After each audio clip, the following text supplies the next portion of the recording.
Thank you, Lenora. And I had resigned from the commission within 2 months.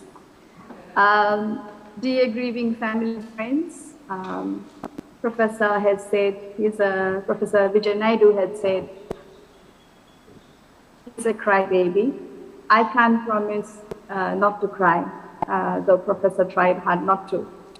As a young Gurmit descendant, when I started thinking about this world, I needed to find my roots, understand my history. We know the well-known saying that we don't know where we are going unless we know where we have come from. And as much as we've been embraced by Fiji and will always be from Fiji, we would look of Indian descent, and I needed to know who I am. I would forever be grateful, and I think all our generations to come will always be grateful to Professor Brij, who has taken time to painstakingly put together documentation for us to know where we have come from.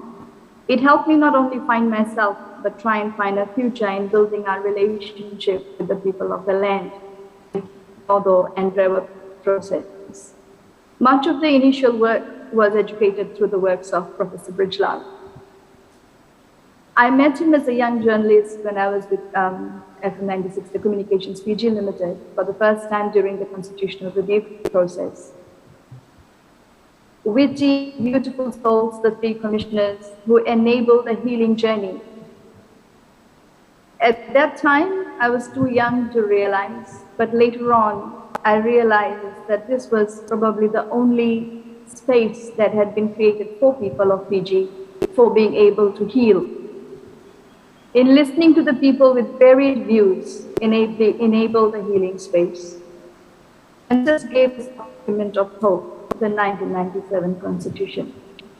Much has been said about that, but I think that process and the temperament of the commissioners was what has given us the hope of what is possible in time to come. Professor has also given us an insight in Mr. Jairam Reddy's life with his book, In the Eye of the Storm, as well as many short stories. His writings, while academic, had his feelings and emotions of a Tambuya boy that we all connect to, especially all the Gurmit writings that he has done. Personally, I have been more in touch with him recently, as he would write to me during the pandemic to give me during these challenging times we have gone through. Obvious, his heart was here. At his last day, he wrote that he accepted his fate,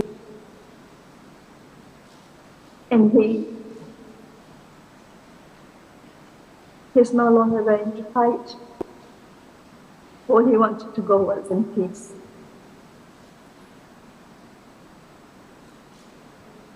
I was angry with his email. He can't give up on Fiji, I thought.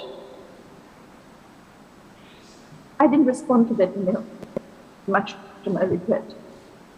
I did not know that was his way of saying goodbye.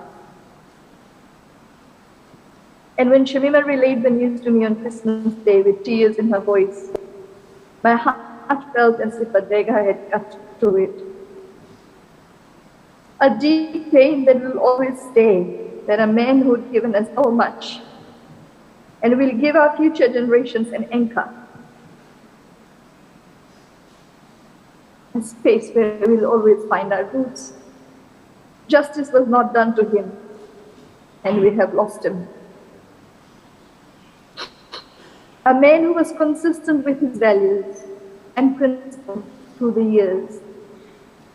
Our anchor, our compass on morality. We have just lost him with our justice being done for him.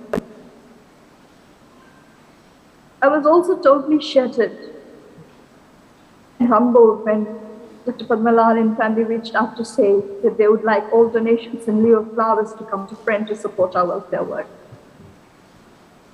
The man and his family have continued to forgive us and have had the welfare of people in their hearts.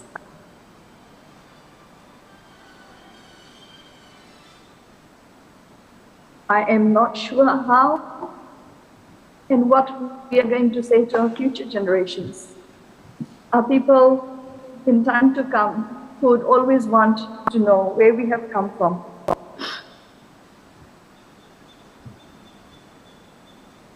And where we're going. Beyond him and his legacy will live beyond our imagination. I only pray that his family finds strength in the outpouring of love from around the world. And I call on Fiji to give him his rightful resting place in the bosom of his nation, to give him peace, to give him justice. I don't think we'll ever be able to justify what's happened. I pray that Dr. Padmalal, her children and her grandchildren find peace and solace in this time. Om Shanti.